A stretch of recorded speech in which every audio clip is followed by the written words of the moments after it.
यहाँ भी आपको हम खबर से आगाह करेंगे। भक्कर से हमारे city bureau chief Rizwan Aulakh की टीम और उन पर कातिलाना हमला और जान से मारने की धमकी दी गई है।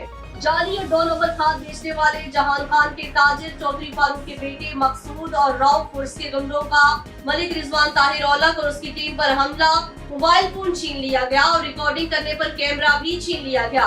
1 घंटा अंजुमन के दफ्तर में बिठाकर अपने हक में जबरदस्ती बयान लिखवाया गया है कि हमारे खिलाफ अब किसी किस्म की कोई कार्रवाई नहीं करेंगे। अहम खबर से आपको आगाह कर रहे हैं। City bureau chief Malik Rizwan Aulakh जो कि एमबी न्यूज की ब्यूरो चीफ है, उनकी टीम पर कातिलाना हमला हुआ है और जान से मारने की धमकी दी गई है। जाली और 2 नंबर खाद बेचने वाले जहान खान के ताजर चौधरी फारूक के बेटे मकसूद और राउफ और उसके गुंडों का मलिक रिजवान ताहिर औलख और उसकी टीम पर हमला, मोबाइल फोन छीन लिया गया, रिकॉर्डिंग करने पर कैमरा भी छीन लिया गया। 1 घंटा अंजुमन के दफ्तर में बिठाकर अपने हक में जबरदस्ती बयान भी लिखवाया है। हमारे खिलाफ अब किसी किस्म की कोई कार्रवाई नहीं करेंगे। डीपीओ भक्कर और डिप्टी कमिश्नर भक्कर से पूरी कार्रवाई का मुतालबा।